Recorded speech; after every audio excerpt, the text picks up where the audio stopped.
Hello, dear psychology students and future psychologists. It's good to see you today. Here we go again. Our topic today is stress and health. And our question is, does stress actually affect our health? Well, it does. And a good place to start is with our textbook definition of stress. They call it a physical response, a bodily response that happens when you or I fail to respond appropriately to emotional or physical threats or upsets. An emotional threat might be the loss of a friend or friendship. A physical threat might be being mugged, of course. If we're going to talk about stress from a scientific point of view, we're going to have to talk about measuring it in some way. And the first people to come forward with a measurement scale were two gentlemen by the names of Holmes and Rahe. And they built what is called the Social Readjustment Rating Scale. What this scale does is to measure the frequency of life events that are stressful, as well as giving them weights. But major life events are not the only sources of stress. There are also the daily hassles, which in this case becomes actually a technical term, an ordinary English word. These are the little things that go wrong that can add up. Conflicts are a source of stress. Do you study more for your algebra exam or for your psychology exam? Especially it'd be a conflict if you were behind in both. Some other conflicts are not as stressful. You have two invitations to the high school prom, but you can only go with one person. With which one do you go since you like them both equally? The final source of stress is sociocultural stress, associated with being a minority member while living in a majority environment. There are some pretty unpleasant examples of this, such as walking while black or walking while Hispanic. As I get older, I sometimes wonder if people are prejudiced or discriminating against me because I am getting older. So, taken together, all these things are sources of stress in life. Eventually, we're going to see how these affect our health. That's where we're going. By way of getting there, we need to stop for a moment and talk about the dear old fight-flight reaction, something that we talked about earlier in this course. And you may remember that the fight-flight reaction has another name. It's simply the sympathetic nervous system response, the body's physical response to stressors. From the prior slide, you likely should have noticed that the sympathetic nervous system was first described in 1915. But this research has been updated by a gentleman by the name of Hans Selye. And he talks about what he calls the general adaptation syndrome that takes place in response to stress. Take a look at the three stages. The first stage he calls the alarm stage. And somebody pulls a gun on you, you got yourself a sympathetic nervous system response. But life is full of other stressors as well. You walk into class and the instructor says, "Pop quiz." That's a stressor.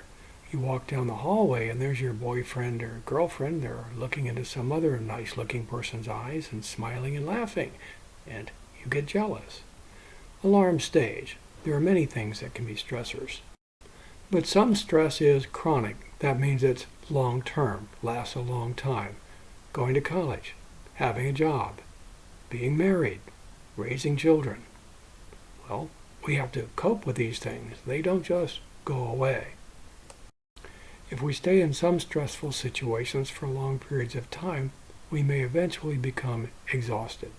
Are you ever exhausted at the end of a semester? Think about having a job for 30 years.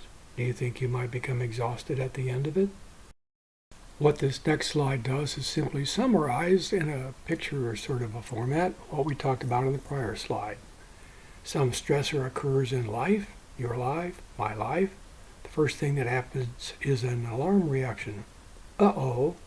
And then if we have to stay and live with that stressor for long periods of time, resistance sets in while we cope with the stressor, and our stress response, activation of the sympathetic nervous system continues, and if this continues a long time, exhaustion may result as well.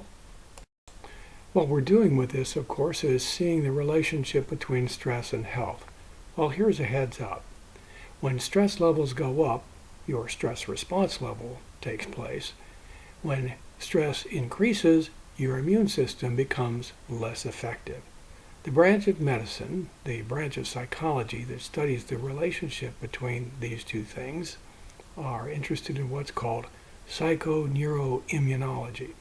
Now that's a big long word and perhaps scary when you first hear it, but when we get done you're going to see that it's really a very simple word that tells you exactly what's going on. So here we go. Here's that term again. Let's take it apart into three parts: psycho, neuro, and then immunology. Psycho, think about psychological stressors. Bad things happen to you in life. Neuro, this affects your nervous system, specifically the sympathetic nervous system. And when this nervous system goes up, well, now think about immunology. Your immune system goes down. 1, 2, 3. Let's talk now about an interesting experiment that was done to test to see if this relationship was real, not just hypothetical. What a medical doctor did was to get a large number of people, about 500, to volunteer to be exposed to the common cold. And they did volunteer. He first measured their stress levels, and then he exposed them to the common cold by presenting the virus to them and having them take a deep sniff from a Q-tip that had the virus on it. The question then was, who would get sick? Now, if there is a relationship between stress and health, you would reasonably hypothesize that people who were experiencing higher levels of stress would more likely become ill. If you're looking at that slide now, you can see what happened. This slide provides exactly the same information but in a graphic form. Take a look at it. What it tells you is this, that people who reported that they were experiencing high levels of stress in their life, almost half of them became ill. If people were experiencing moderate levels of stress in their life, about 38% of them became ill. If people were experiencing low levels of stress in their life, only about a quarter of them became ill. There was a direct relationship between stress and health.